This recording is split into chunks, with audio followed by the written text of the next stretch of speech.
Yeah. So I gotta sit inside.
All right. Welcome to the Golf Locker Room.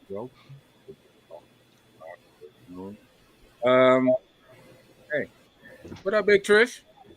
What up? How y'all doing, fellas? We doing pretty good.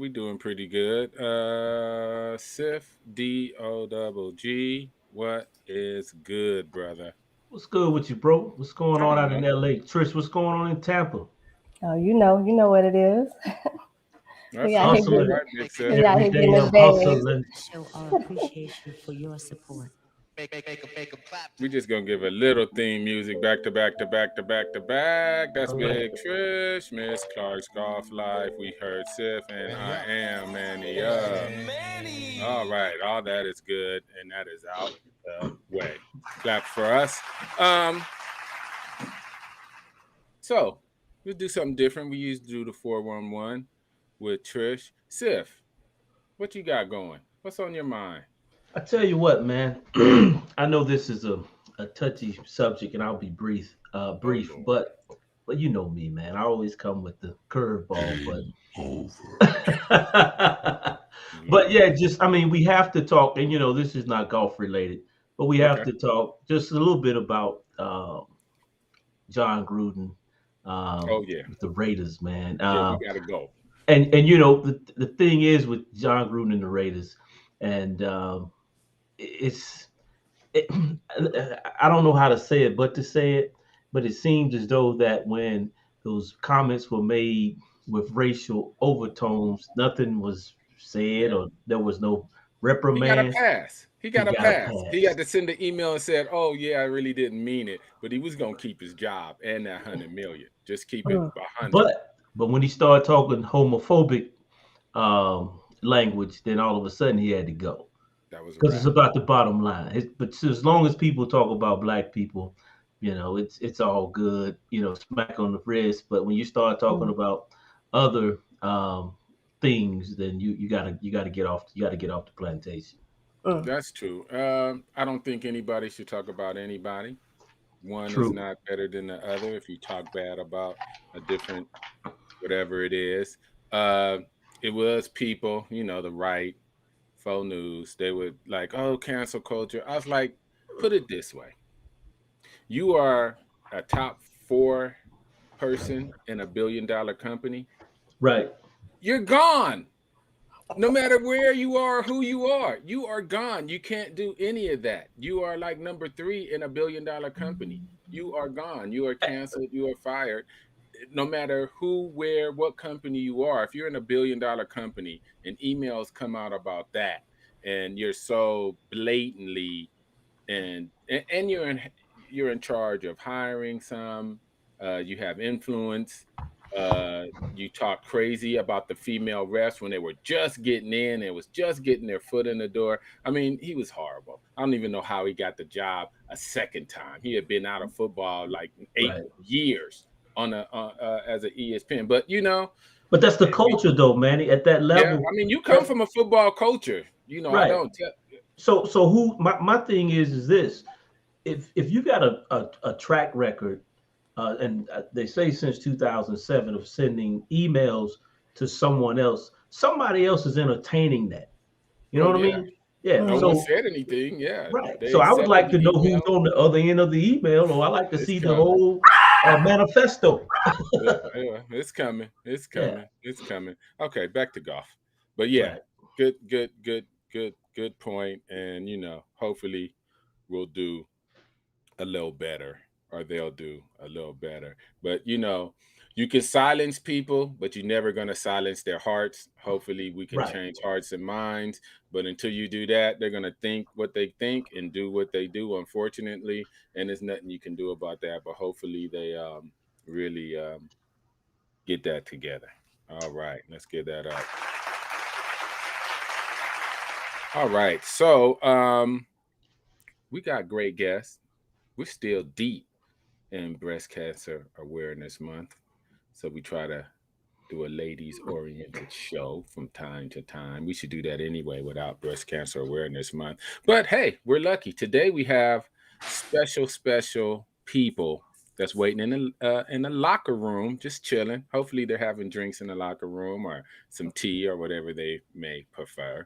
Um, Miss Trish is Golf Life. You want to do a brief intro and let's bring on our women of the hour. Awesome, awesome. Thank you, fellas. So, no, today we have a great show ahead of you guys. We have some amazing ladies that's going to join us. They're part of the LPGA. They're LPGA members. We have some Class A, we have some Class Bs, but we're going to let them come on and so they can tell the difference and what it took to get where they're at, talk about what they're doing, talk about what they're doing in the DEI space, so all the great things that are happening. So, we are definitely excited to have your ladies on. Thank you so much. And we look forward to hearing what you have to say in the golf locker room. All right, we brought them on. They are in the house. They are in the house. Welcome. Thank you guys for showing up. The work you do and the messages you will have for our show is very vital and informative. And I'm just glad our brothers and sisters get to see you guys in a good light and all that you guys are doing. Trish, you want to start the questions or introductions, or No, how we're do you gonna want do to do? introductions. We're gonna let the ladies introduce themselves. Do we have Paula? Has she made it in quite yet? Let me check the locker room. Paula's not here yet. No worries, she's still working on it. We're gonna get her on. But let's start with Ashante Epps. We'll start down here. Let her just introduce herself, what she's with, how she got into the game of golf. We'll just keep it brief and do a little round of table. Okay, Let's awesome. hear. Excellent. Thank you all for having me and us. My name is Ashante Epps, and I am the CEO and founder of A Perfect Swing, Inc., which is the Perfect Swing Golf Association and the Perfect Swing Foundation in Charlotte, North Carolina. As it pertains to, as it pertains to the adults, we're business professionals that just get together and enjoy the game of golf. And then our foundation, we're 501c3 nonprofit youth initiative that look to engage youth into golf as a low impact alternative sport. I got into golf as a businesswoman. So I have a bachelor and a master's in computer science. So I work in the IT arena as well, too. However, due to an injury and my inability to play a high impact sport, and then understanding that I could play a low impact sport as golf after I began to do business, I understood how that left me and the feelings I had when I couldn't compete. So I made it my business to ensure that every young child who was not introduced to golf as a child like I was, be introduced to golf so that that becomes an opportunity for them. So we just look to have a good time enjoying golf and seeing how it can impact our lives. From an LPGA perspective, I am a Class A LPGA professional. I am the president of the Southeast section. So that means I have the states of North Carolina, South Carolina, Florida, and Georgia. And I think as we've all seen in the magazines and all that good stuff, me being elected as a Southeast section president is the first time an African-American woman has been elected to that particular role. And the second time in the organization in terms of being a section president that an African-American woman held that role. 44 years ago, there was an appointment to that role. And then here I am 44 years later. So glad to be here and glad to represent. Very nice. Get some air horns for that. All right. We can go with Ashley.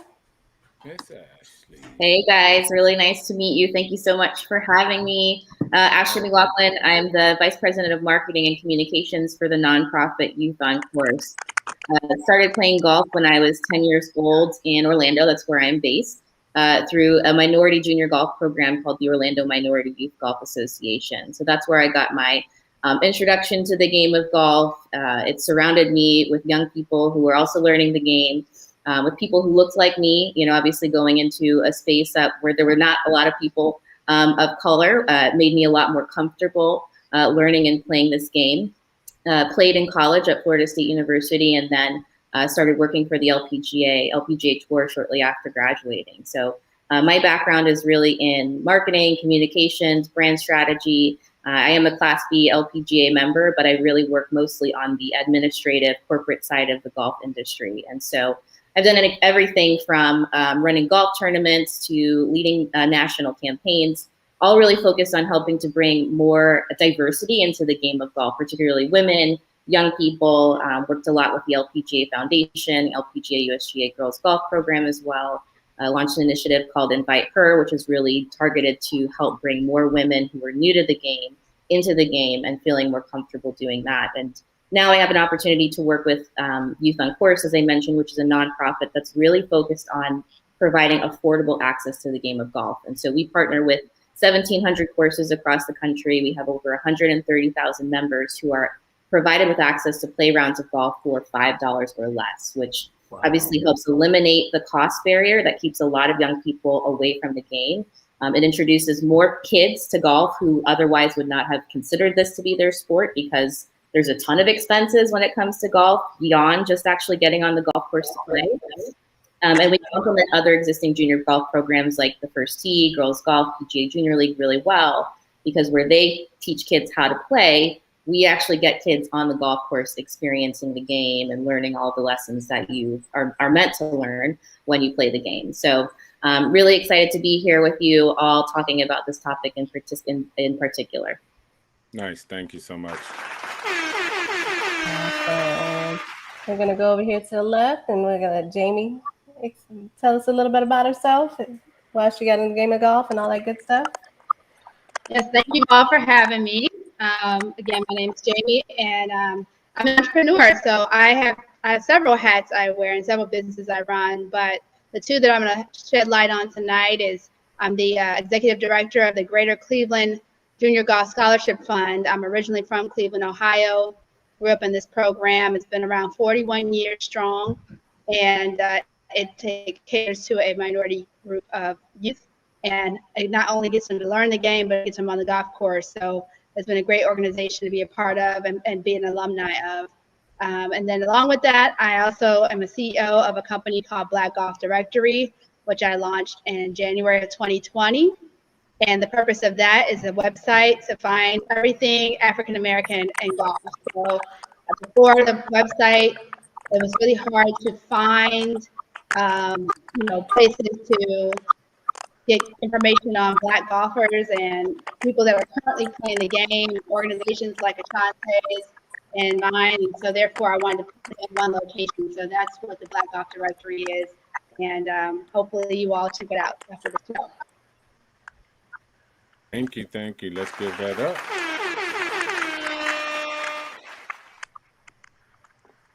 All right, Miss Trish. Oh. All right, Onita, how about you introduce yourself?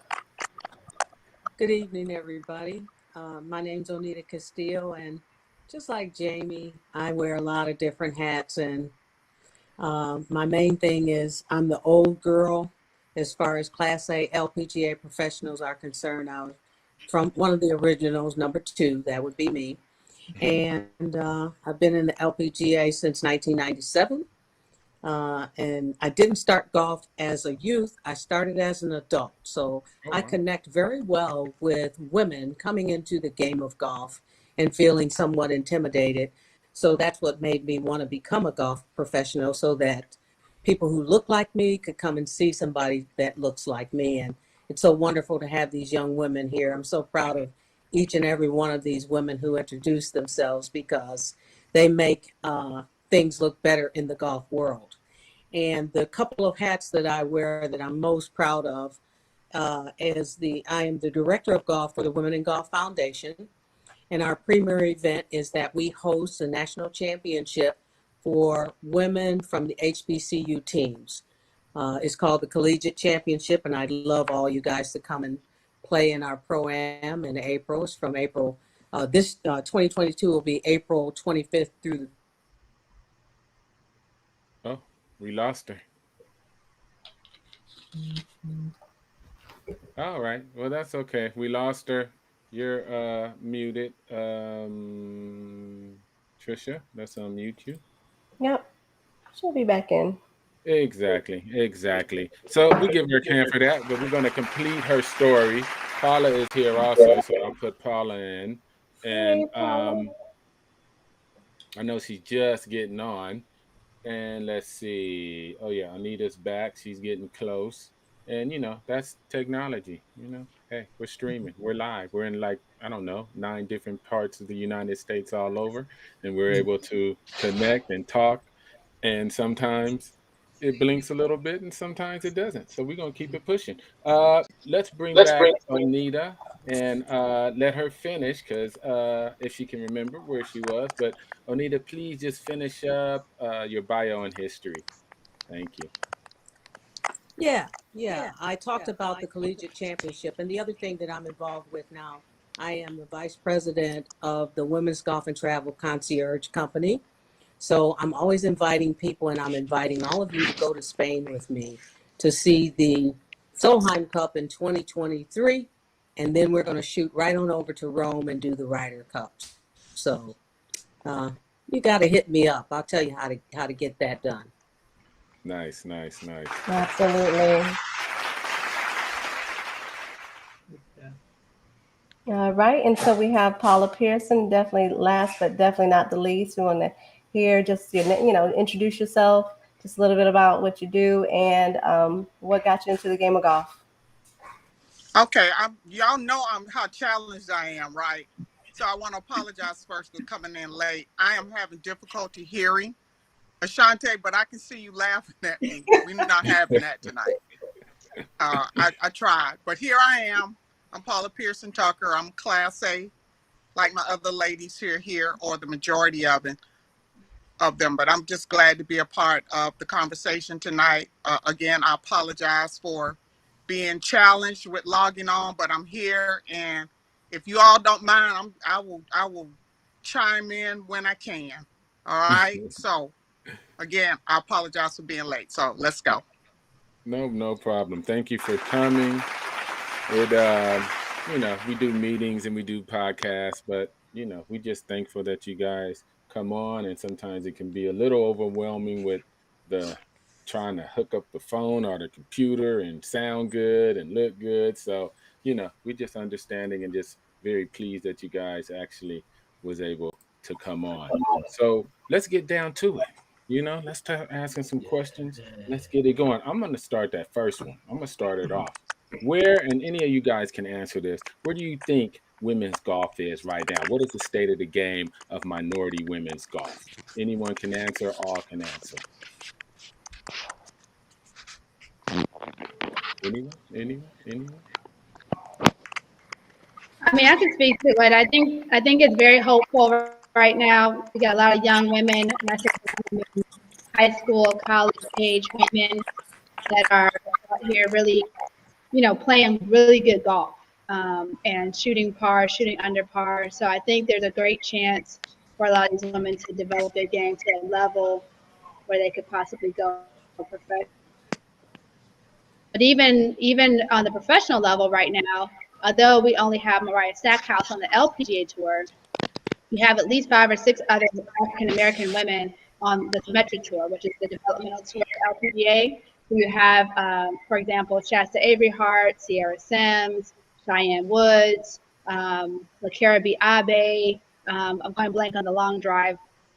Alexis Belton. So you have those women right there that are currently playing at a high level. And I think it's just going to grow from there, especially with the efforts that Ashante and Paula and Onita and my group is doing to help develop the youth. Very nice, Wow. very nice, very nice. Big Sif, what do you got? Did Yeah. anyone else before I Oh, cut I'm out? sorry. Did anyone else want to speak on the state of minority women's golf as it is today? The hopefulness, or So I'm hopeful as well, but I think we need to just admit the fact we got a little work to do, Okay. and understanding that there's a path, and we have a strategic plan that we look to have a conversation about often and implement. But like Jamie says, we have people in the pipeline. We have, whether it's from those on the Symmetric Tour to those young ladies that you see playing, whether it's in the Mac Champ Invitation or some of the other tournaments.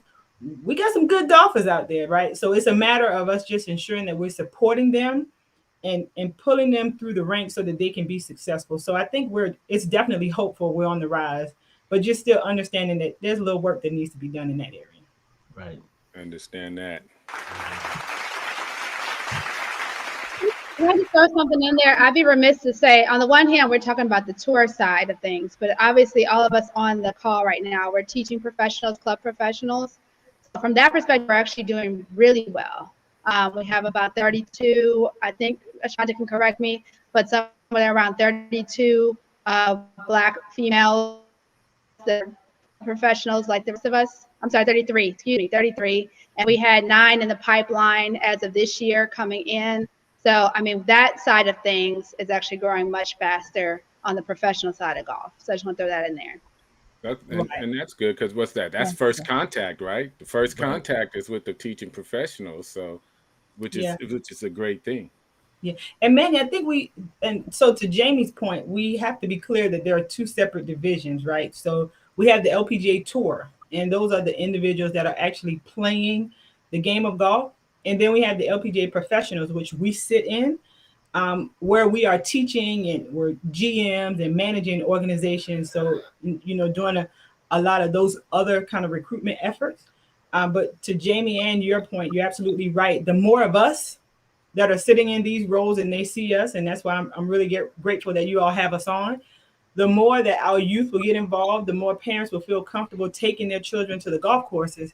And so whether we really look at it as such, we're the starting and founding point of our faces to make everyone else feel comfortable in the game. Absolutely. Wow. Absolutely, because and it's good that you made that divisions, because the tour is the tour. That's like anything basketball, football. But I think if, like you guys get first touch at our youth, you train them, you get them right, they get a scholarship. The tour take care of itself. I've always been one who, like, I don't really worry about, it's not that many people on tour. And I want to see people play and get through the college ranks. And I promise you, the tour will be full. I think sometimes we worry about the tour and not the beginning. And the tour is going to work itself out if you're good enough. But the key is you guys touching them first, getting them in the game, getting their parents involved, developing a love for the game, hopefully getting them some scholarship or some partial scholarship, and actually let them play collegiate golf. And the rest is going to take care of itself. I don't think we need to worry about the tour. We need to worry about getting and funneling these kids to you guys and people like you to be in the game, because that's where it starts. That's where the heart of it is. That's where the passion comes from. That's how the parents get involved. And like you said, if I'm taking my daughter, they're all grown now, and I see someone that looks like my daughter or my mom or my sister, I'm gonna be like, yeah, let me drop these people off and take care of them, and let's see if we can get a little scholarship money in about 10 years. That's what I'm gonna do. I don't know about y'all, but that's what I'm gonna do. So, to you guys' point, you guys are first contact. You guys are the first professionals that our people are going to see, hopefully. And you're going to guide them to whatever they're going to do, whether they make it to the tour, whether they go to college. And it's just vitally important. And we're going to give you a shout out, all of you, and some air horns. All right, Sif, I've talked enough. Come on in. Man, it does my heart good to see that the game is in good hands, especially with sisters like yourself at the helm. Ashanti, you're in Charlotte. You're right down the road. I can get to you in 30 minutes, so we definitely have to connect on some level. Yes, sir. Yes, sir. And you have a lot to offer. Jamie, you up in Cleveland, right? Actually, I'm in Florida, but I run my organization in Cleveland, Ohio. So I'm more behind the scenes, but I have some Black pros that help teach the youth in Cleveland. Okay, yeah, my cousin Charlie Sifford Jr. is in Cleveland. Oh, And yeah, so, Charlie, you know, we used to work together. I know Charlie well. Yeah, he's an introvert, but you just got to work with him a little bit. But I guess my question to the panel, to you young ladies, you've given me more insight in 5 minutes than I probably had all of my life as it relates to women at the helm as teaching professionals, and it's beautiful. It's a beautiful thing to see you young ladies out doing your thing. Now, the only thing that I don't understand is I'm challenged. Somebody just said something about challenge. I'm challenged. But could you tell us and also the viewers what's the difference between someone said LPGA and LPG B classification? I don't understand what that means. Class A and Class B. Class A or just the class in general. What that means. Right, and I think Onita would probably be the best person to answer that question. Okay. I hope I stay connected. My connection's not great, but the different classes are the education levels that ladies have gone through, and the PGA does the same thing. But you come in as an apprentice, basically, you test and do your homework, and then you get to level B, and then again, you go through a period of testing and doing your homework and schoolwork, and then you get your Class A classification. So the people that have their Class A have worked, and they are very well qualified to share the game of golf and to work in the industry. Wow. So actually, to Manny's point, just piggybacking off what he said a couple of minutes ago, the LPGA tour takes care of itself. You guys are the first contact. So actually, what you guys are doing is potentially creating other avenues for some of our young Black ladies to matriculate into the game, into different experiences. So we not necessarily have to focus on PGA Tour. And to be honest with you, we all want our kids to have some type of post-secondary education. However, if they're introduced to the game, then the social acumen is profound, because you guys know as well as I do, this game will take you all over the world and meet all types of people that you've never met before, but it will put you in a position of opportunity just by networking and making those connections. So yeah, man, I applaud you guys to the moon and back. Thank you. Appreciate it. Awesome. So Ashanti, we want to get some numbers. So how many LPGA professionals do we have out there? And is it a great number? Are we still working on it? Like, how do you feel about it? And how many do we have out there? So right now we have 33 out of 1,800 that fall into any individual class as it pertains to whether it's apprentice, Class B, or Class A. However, we have 13 that are actually Class A, and Class A is where you reach that membership level, right? So with only being 13 of us or 33, you do the math, we're right at less than 2%. So we definitely have some work there to do. The good thing is that there are some great things going on in terms of initiatives to get more Black women into the game. And I think, when we look at the Black LPGA professionals of ourselves, we've taken it personal, and we've set out to meet with each other, and we fellowship once a month. We encourage each other. We share and bring others into the fold that potentially have an opportunity to join the organization as well. But also we're working directly with the LPGA. Last year, we went to them with a plan. After we assembled amongst ourselves, we didn't wait for them to come to us. We went to them with a plan of some things that we felt they can do in the diversity and equity and inclusion space.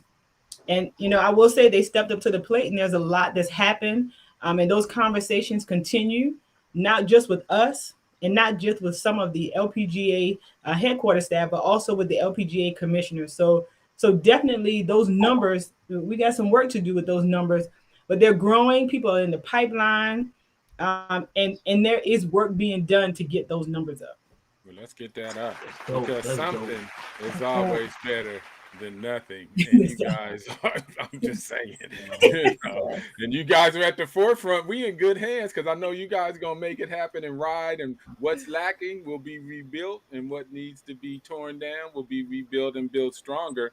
And that's, again, we're just lucky. I'm just glad you guys were actually being able to come together and be a unified front, and we see the results already. It's just beautiful. Okay, Trish, you know I'll talk, so I'm gonna be quiet.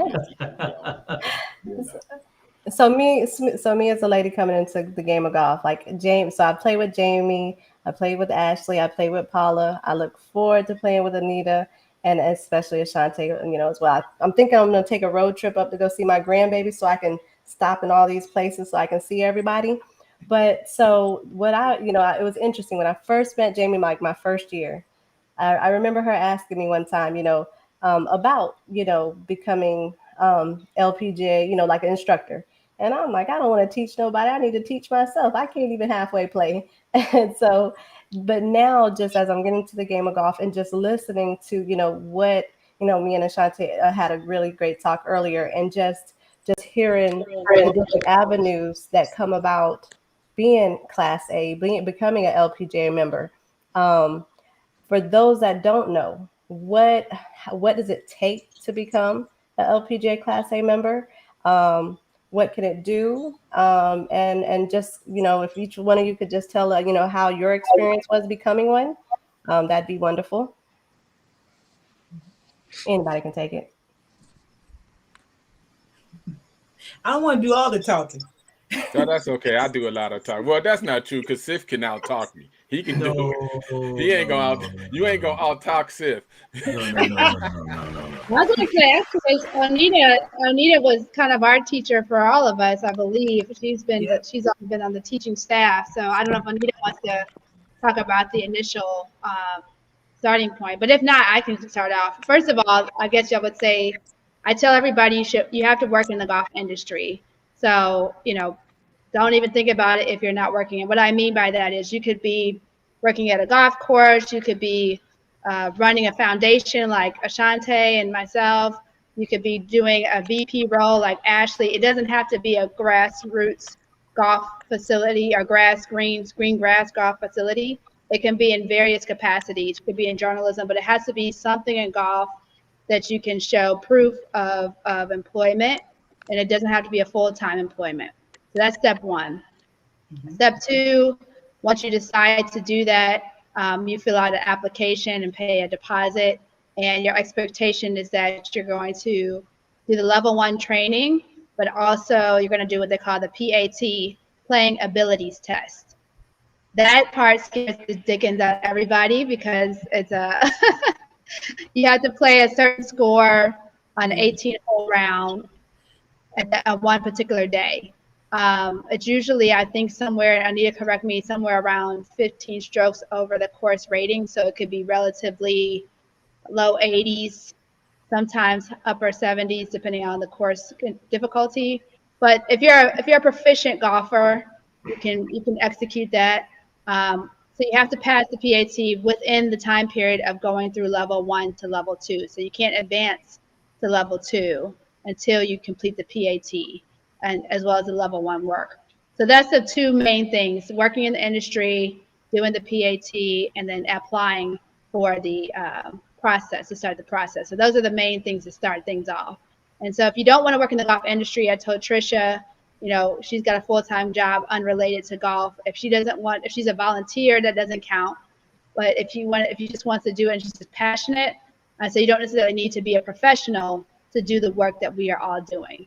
You can volunteer as an instructor. You can volunteer to run, work for a foundation. You can run your own foundation. So it's not that everybody has to go that route, but if you're going to go that route, those are the first things that have to be done. Right. Okay, And what I'd like to add too, if I could, that particular process, because to Tricia's point in terms of the hesitation of those that say, hey, is this something that I want to do or that I should do? It should be noted that as you go through that process for level 1, level 2 education, you're learning about biomechanics, you're learning about the movement of the body, the swing, the details of the club. You have to shadow other LPGA or PGA professionals. There's testing. You learn the components, you learn how to teach. So it's not that you have to come in knowing those particular things, but that is what the program is designed for. And then for you to get through Class A and officially be a Class A member, you have to pass a practical teaching evaluation. And that's where you have to teach a student and show and prove that you can actually execute. But the program prepares you for that type of thing. And people often think about the golf industry and they think about teaching. But if you look around, there are so many roles that are available in the golf industry, and having an LPGA certification will help you in those particular roles, right? So whether it's GMs or superintendents, even sales, right? What better way, even if you're not looking to teach, for you to be in the golf industry, do what you do, whether it's accounting or law or economics, whatever it is, right? And then play golf at some of the most beautiful courses in the world. One of the key roles to golf courses in those large golf courses are meteorologists. We don't think about that, right? But they can tell you exactly when it's going to rain, exactly when it's going to stop, all that great stuff. So there are so many options in the golf industry, and having that certification, the communication between you and those pros that you're dealing with, whether it's event planning, you want to have a tournament, that kind of thing, that conversation is going to be different because they know that you know what you're talking about. So you immediately gain a level of respect that sometimes us walking in, we're not comfortable with. But knowing, when they look back at you, they're going to see that respect level because they know that there's a level of training and education that you have, and they know that that they need to toe the line per se, but it really gives you an advantage to really be successful in the industry. Wow. I want to quickly add to that, Ashante. I think you spoke so beautifully to what the LPGA offers. I think one of the other things, while I'm not a Class A yet, one of the things that I really appreciate about the LPGA's sort of certification program that I use in my work every day is really centered on connecting with people. That's one of the things that I think you'll get from an LPGA versus a not LPGA certified professional is that there's a big focus of emphasis on teaching professionals how to evaluate their students' learning style and communication style. So they're not teaching to a method or trying to fit your body or whatever into whatever they have in their mind. They're really connecting with you as an individual, evaluating what your goals are, how you learn best, what you want to accomplish at the end of your lesson and at the end of your sessions with the instructor. And those are things that I use often in my work every day in the office, right? What is it that the person that I'm working with, how do they want me to communicate with them best, right? What can I do to better help them understand what the task, what the goal is supposed to be at the end of this initiative or campaign. So that's one thing that I appreciate about the LPGA, in addition to just the number of hours that are spent on instruction, right? Teaching teachers how to teach versus the PGA, for example, which teaches their professionals how to operate a golf facility. So that's one thing that I think from a student perspective, you'll find a difference in an LPGA teaching professional versus a PGA professional specifically. You guys need to be in the classroom in public education, just due to the fact that Ashley comment deserves some horns on that one. You got to give us That's what I'm talking about. Keep me right, Ashante. Air horns. Hey, that's right. Hey, I have a question for Anita. Am I pronouncing your name right? I'm sorry. That is really good. I'll take it. Okay. I don't like to mispronounce people's names. I know how how important a name is. So Anita, I look at your I look at your stoic facial expression. It reminds of my mom. And so, that means those wheels are turning. So, Anita, the thing is it seems like that you set the benchmark for the ones who have come behind you. And we talk about the roses all the time, but sometimes we have to talk about the thorns. And so I know it had to be difficult for you as a Black woman, matriculating into a white male and white female sport, being one of the first. And so could you tell us a little bit about maybe an experience that you had where somebody was trying to tell you your place? Well, you had to go there. So I'm going. That's what he does. So, and you're absolutely correct. The reason that I became a golf professional was because of women like we have here on the show today, because I wanted them to have a better path, a more wide open path, a more welcoming path than I had. And I'll tell a quick story where the seed was planted for me to become a golf professional. So my husband, he and I started playing golf at the same time, and he paid this guy, PGA professional, a bunch of money to teach us how to play golf. And during a lesson, he said to me, "I don't know why you're trying so hard. You're never going to be a professional."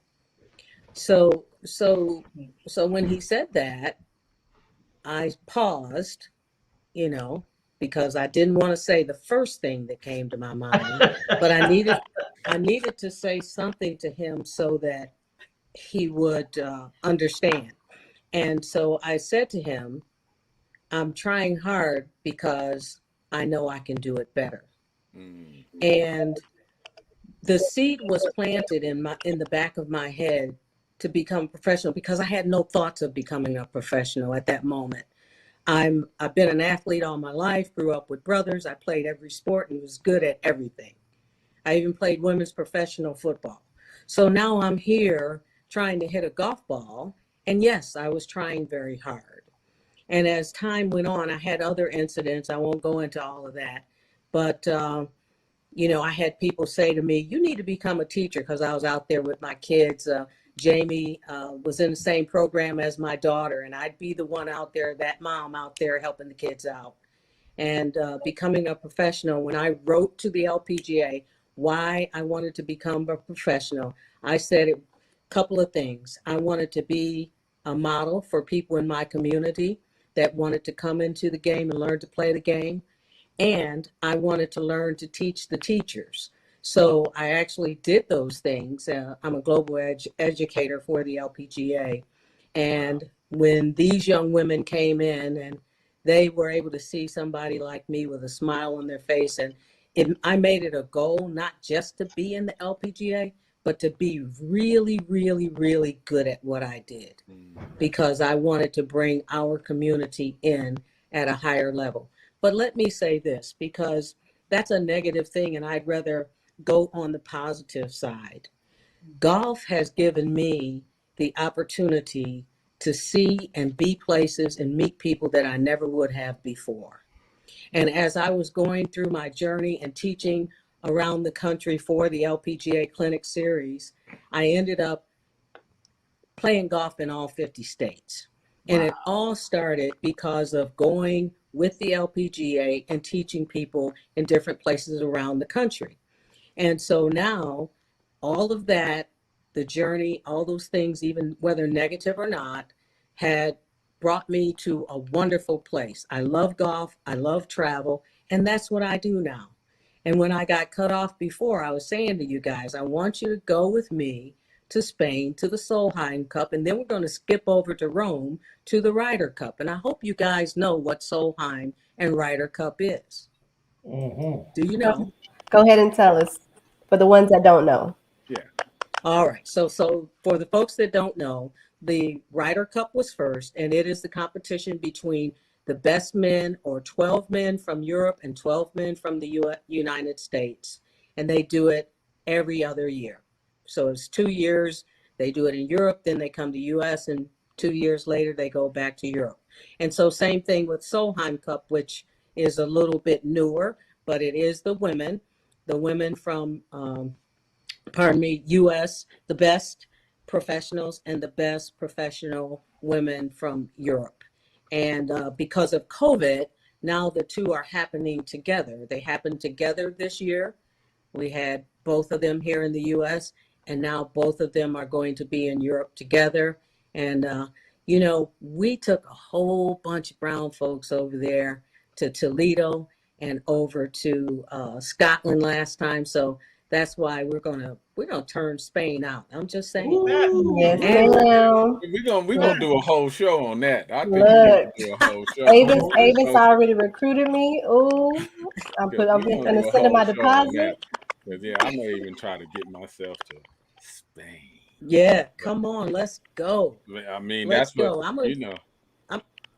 I'm sorry. I was just going to say I'm going to be in meetings for the next 2 days, ironing out a bunch of details. So yeah, let's do a show. Yeah, we're gonna definitely do a Absolutely, show absolutely. because you know Yes. participation. We want stuff, but we gotta participate too. You know, Uh-huh. you just can't want everything and not be there on the scene. I learned that years ago. Yeah, we want some stuff, but we need to be there also on our own accord and supporting. We want the pie bigger, so then maybe our piece would be a little bigger. And just Yes. love your story, and we're gonna give you double claps. And guess what? Double air horn. That's right. Ashante liked them horn. Let me give one for Ashante. Just big high. So I do have one question. So with all the ladies and the chemistry from all the different, you know, personalities and everything, and I know you said y'all come together once a month. How does that chemistry work? Is it cohesive? Like how do you stay like everybody has their great thing that they're doing. So how do you keep it where we're not competing against each other, we're doing it for the greater cause? And how is that chemistry when y'all come on that call once a month and come together? Anybody? Okay. Well, I was just going to say real quick, Trish, it is wonderful from my perspective to have so many women together. Yeah. When I came in, it was just me, and I was the only one I saw, and now we have several young ladies, and there is no competition. When I say there's no competition, there's so few of us. There's only 30 of us total and 13 Class A's. We need a whole lot more before we're going to have a competition type thing, is my thinking. I love what everybody's doing. You know, I hope Paula's still on because I know she's doing a great program and has been doing things for a long time down in Miami.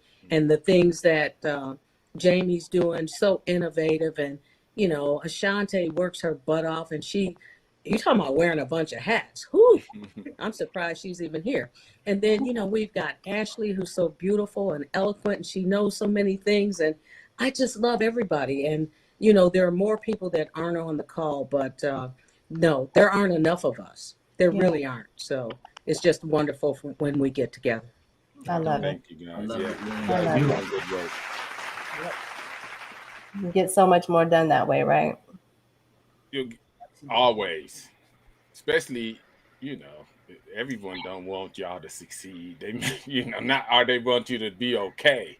They don't want you to be great. It's okay to be okay, but I don't know about being great. You know, so we better stick together and get it together and get as many people involved in this as we can. You know, I'm ready to sink in, but Trish could continue. Sif, I mean, you know, I've been rolling the questions out, Sif. You look like you're anxious over there, and you have a question for somebody. What you got over there, Sif?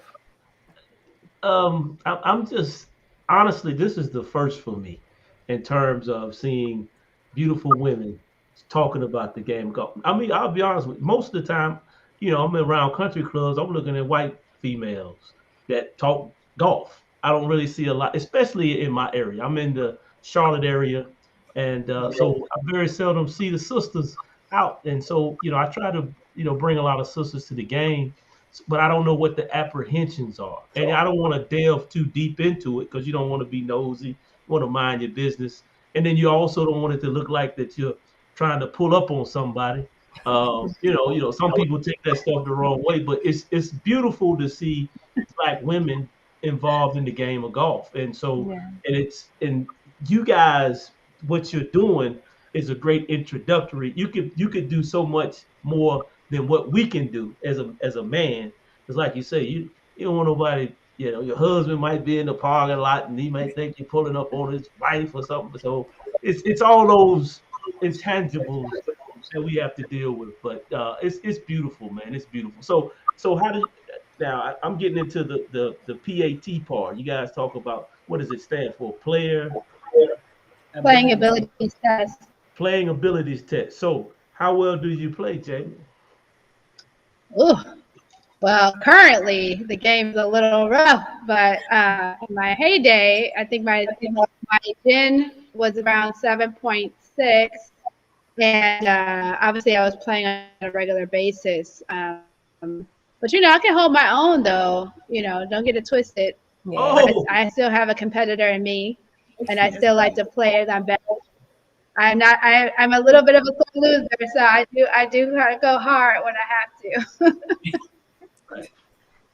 We have played. Go ahead. Chris, you get them answers when you pull your wallet out. That's right, Ashante. Tell him. Oh Lord, but he might have a skill. You gotta tell him the big one. He about to have a big one on us. What I gotta do? Look at that. Oh Lord. He's gonna have a big. Hey, a hustler and a gambler always keeps a little stash. Gonna need to. Oh Lordy. Yeah, you didn't got him gonna act up on them betting, but hopefully we'll all get around in soon. Maybe in Spain. You never know. We might be international on them. Playing skins in Spain. But all seriousness though, we had Avis on last week, and Avis said we had been talking over the last couple of years. And I told her I was going to hold her to this.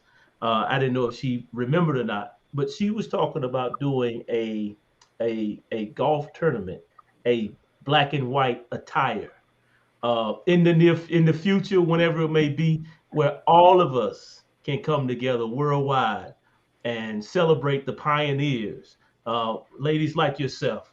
Because you guys are pioneers. You guys are You've set the benchmark right now for young ladies to come. And I'm serious. And you guys are holding the LPGA accountable. You're holding the local clubs accountable. So we definitely have to make that happen one of these days. Yeah, she wanted a black tie dinner and a golf thing, which I think we gotta give flowers. Well, we can still smell them. I don't want a whole lot of flowers, and I'm somewhere in the dirt. I want to smell a few of my flowers if I at all possible. One thing that we started, if I could just say real quick, one thing that we started, the reality is that we're humans, and when you're trying to come together from places around the world, it's hard to do anything if you don't know each other, right? And so Onita and I, a couple of years ago, we started this thing called Monday Before the Show. So every January, most golf professionals, they merge into Orlando, Florida for the PGA Merchandise Show. Everyone that's somebody in golf is typically there. And it starts on that Tuesday with demo day. And what we've done is that on that Monday, we all get together and play golf at Rogers Park, which is historically black. And we invite the pros and the amateurs. So we have women that are just coming together to play golf. And that's the start of it, right? Understanding that we don't feel that we're too good not to talk to you. And you should feel comfortable talking to us because we're all a part of the golf community.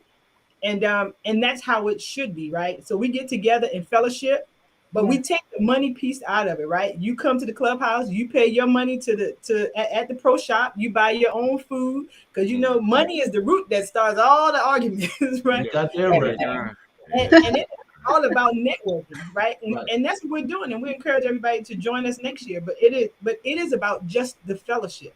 taking everything else out of it, putting the fellowship in it, and getting to know each other so that we can do businesses across the country. Because if I don't know you or you don't know me, there's less of a hesitation. But we've already seen just in these, 3 or 4 short years that the relationships are being built and organizations are working together. And so that is the root of it. It is getting to know each other and networking and having fun. And that's where I think it all starts. But I'm all in for the black tie because I cleaned up kind of nicely. Hey, You know you got to get something for that. You know you got to get something for that. And in addition to what Ashante said, what came out of that Monday before the show was a Facebook group. So we always have a little fellowship afterwards with our meal, and we go around asking each person the story, how they got into golf, what their goals are for the coming year, golf related. And so one of the suggestions made was, how can we stay connected outside of just this one day? And so Ashante took the lead on that, created an African American female golfers Facebook group, which is private, but people can ask to join so that we can start to build a following of amateur and professional Black females that can connect in various places. So that's another thing that we've done collectively to help bring more Black women to the game and hopefully make it less intimidating for them. Very nice. Yes, because Ashante, you made just a fantastic point, because that's how this podcast came together. We didn't know each other, and we're all from different parts. I'm from Cali, born and raised, South Central, Crenshaw. Miss Clark's in the Florida area.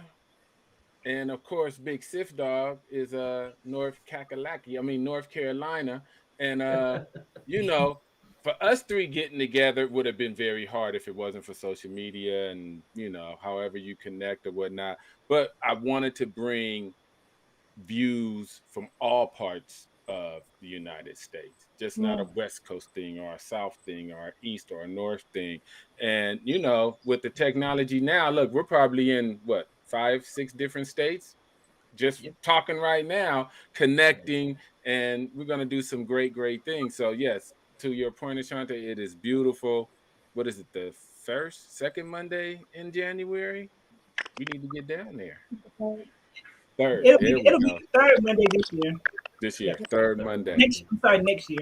Next year, January 24th. Are they going to have the PGA show this year? They're planning to. Yep. If you haven't been, for those that have never been, I went right before COVID, and it was like being a kid in a big old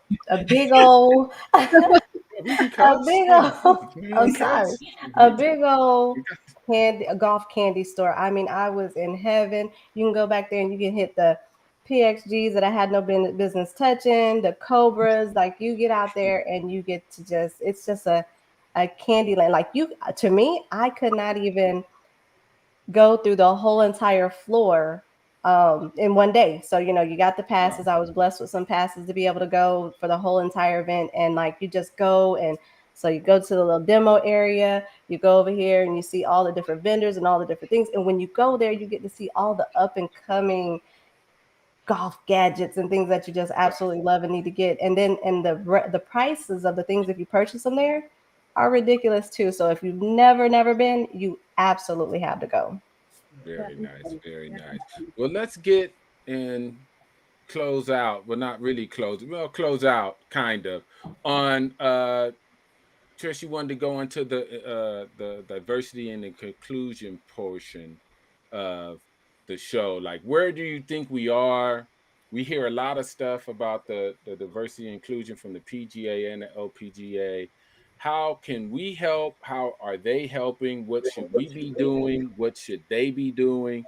How can we be more involved, especially our audience that's kind of golf nuts and wants to see progress and wants to maybe help or maybe, do what they can do? Let's go into that discussion.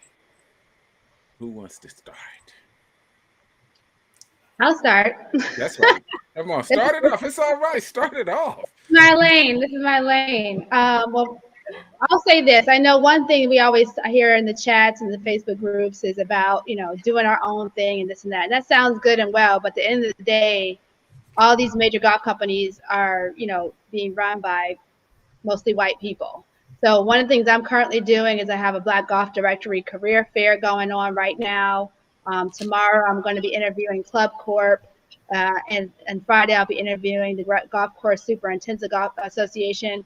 And I won't list the others, but I had about 8 major golf companies, equipment companies, associations, etc., that participated. And I will say, the purpose of hosting that is because when any of us came up, really, even Ashley and I being the younger two on this call, outside of teaching golf and playing golf, we didn't know any other career opportunities in the golf industry.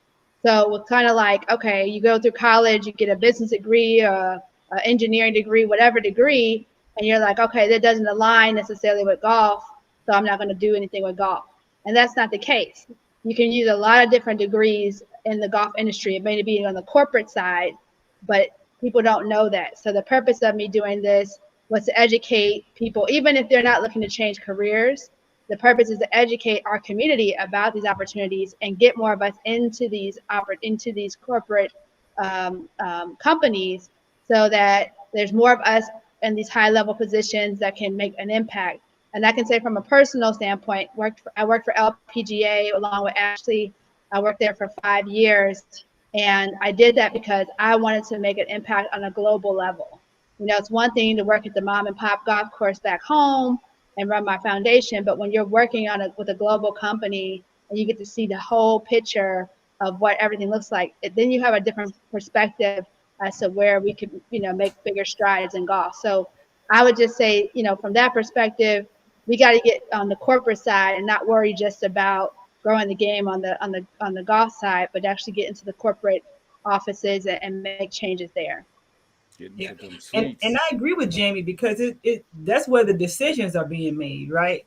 Mm-hmm. And so when we're there and we can impact those decisions, and I think that's awesome. So really quickly, I would say, as the community, in terms of how they support the initiatives, well, one, supporting podcasts like this and subscribing to the African American Golfers Digest, supporting those grassroots organizations in your areas. That is key, because that's the first touches, right?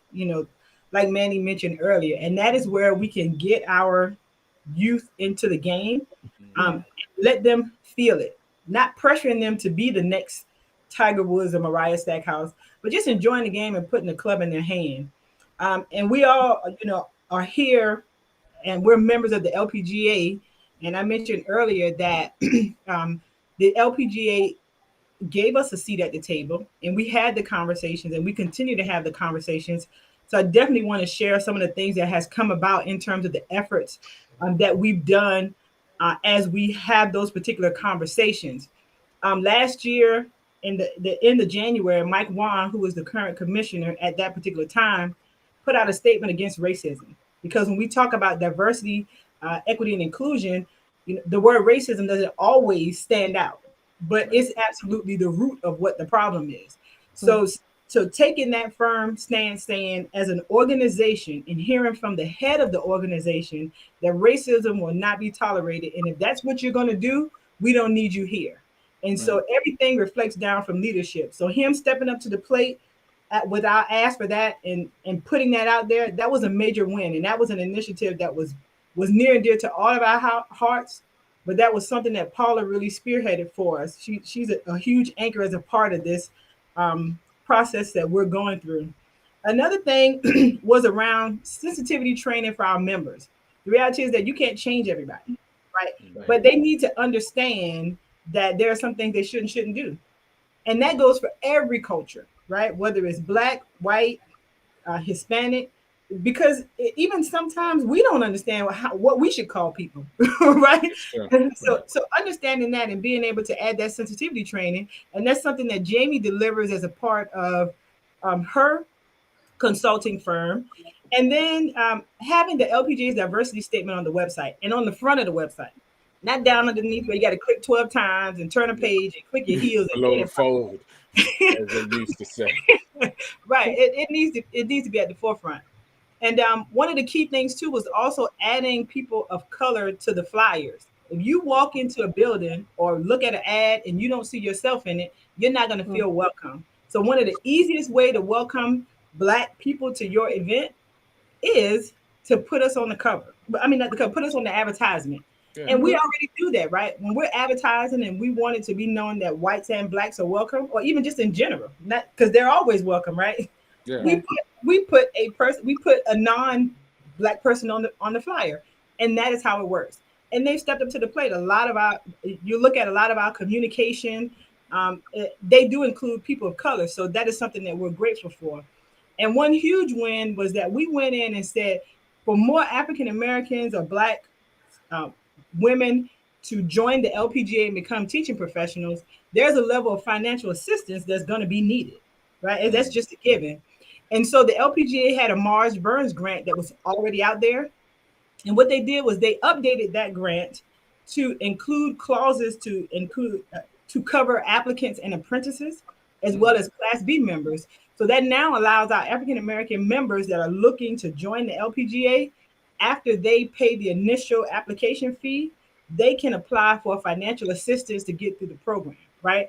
So it is about ensuring that, one, we're recruiting people, but also that they have an opportunity, to get through the actual education program.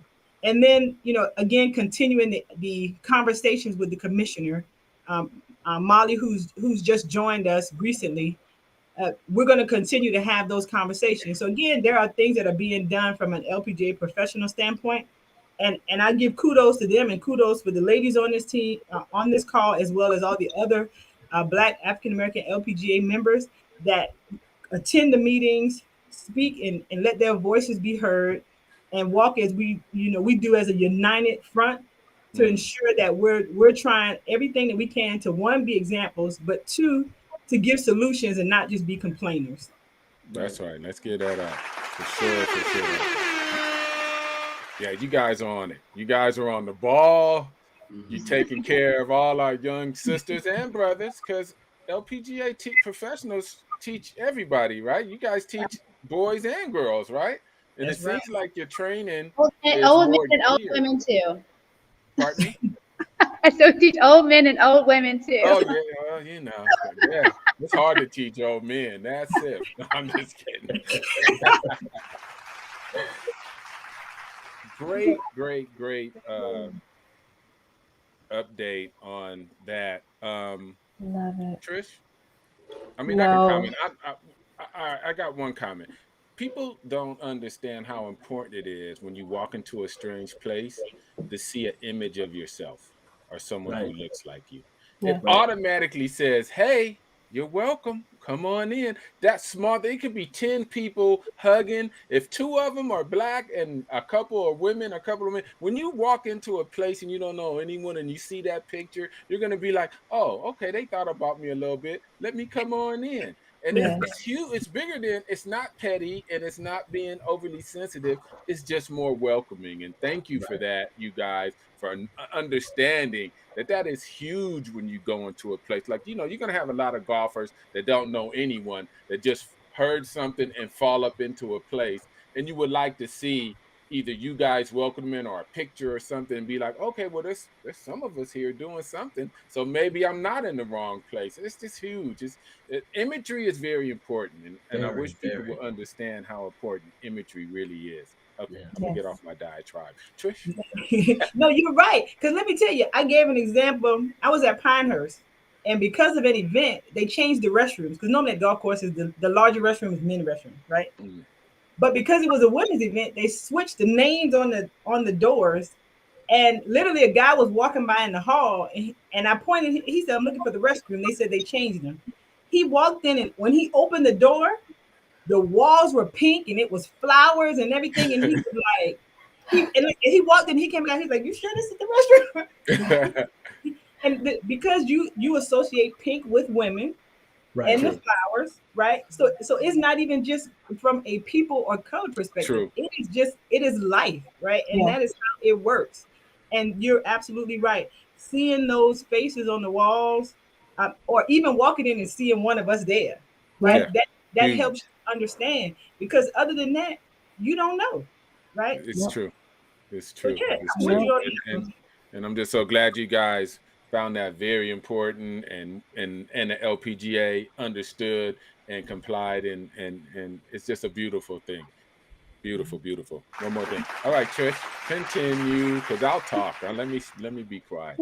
No, I come with final words, but I wanted to see if Sif had anything to go with, or any of the ladies had anything to finish, conclude before we end the call.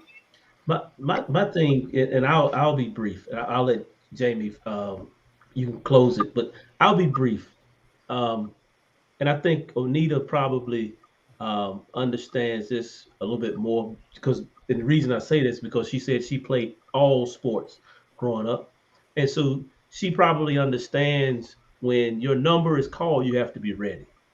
You may not be the starter, but somebody may get hurt in front of you, and you've been crying about playing, and then the coach inserts you in the game. You don't know the plays, you weren't ready. And so my thing is for you young ladies is you were ready. It's a ripple effect.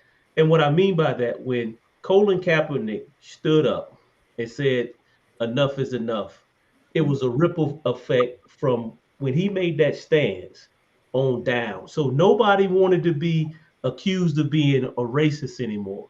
Our finances moved the needle. And so you can, some people you can say, if I gave you $1 million today, what would you do to make the world a better place? They couldn't tell you because they're not ready. You guys had something in place, and you were ready when the time permitted itself for the opportunity. So I take my hat off to you guys for being ready when the game of golf, the LPGA, reached out to you and said, we need to do this. You guys had something in place and you were ready. A lot of times we're not ready. True. I appreciate that.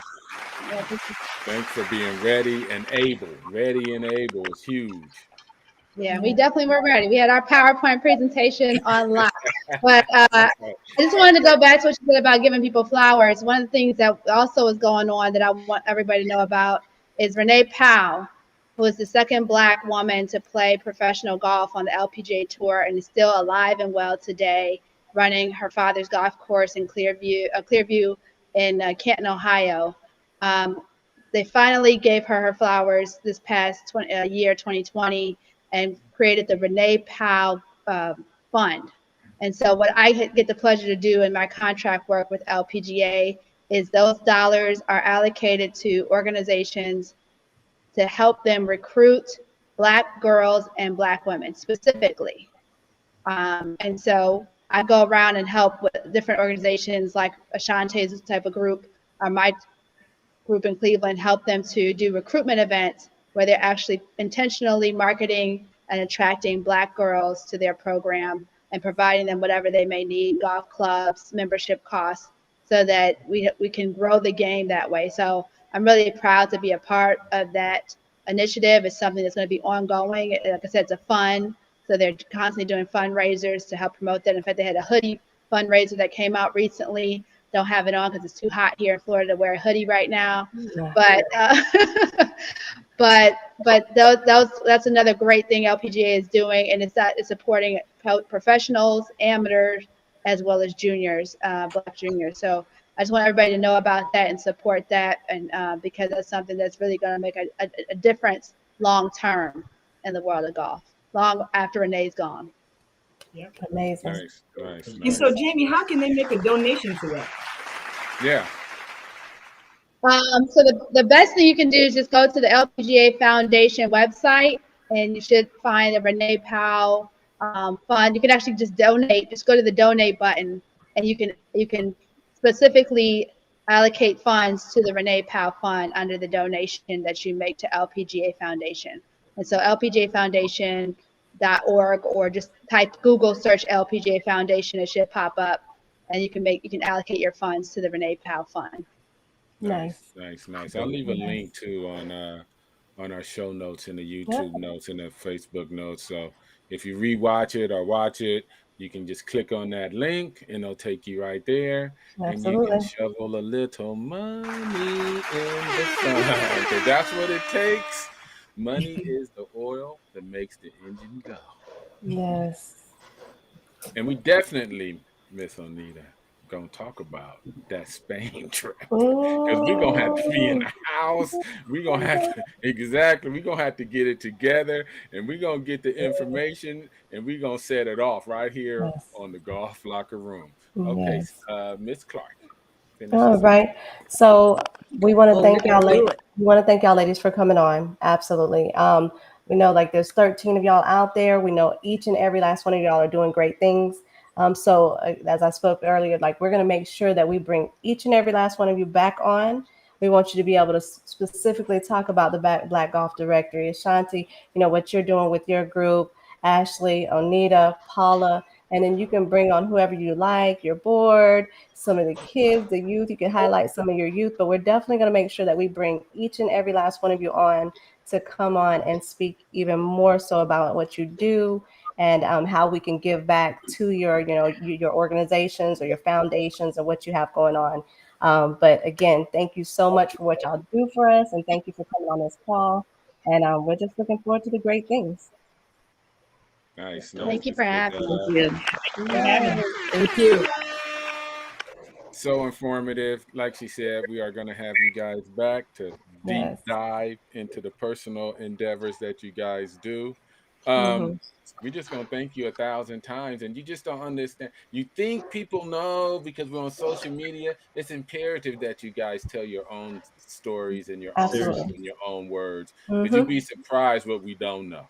Yeah, I had no idea. I had no idea. See, yeah, we see you on on the social stuff, and we hear names, and they're doing it. But it's always imperative to be able to say what you want to say, how you want to say it, when you want to say it. That's why we created this platform.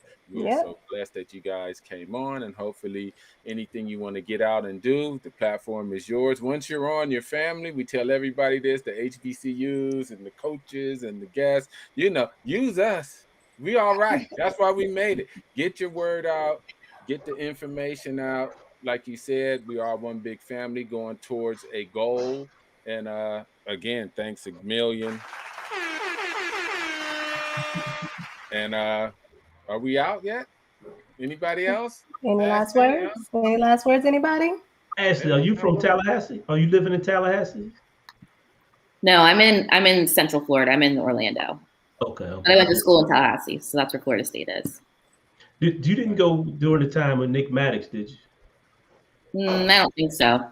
He's a city councilman in Tallahassee. I was going to connect you guys if he probably could help you out in some endeavors in Tallahassee. Oh, that's awesome. Get us connected. That'd be awesome. Thanks. All right. The connector is back. And before he pulls out a lot of money again and wants to bet on the golf course, we are out. Thank y'all so much for having us. Thank you.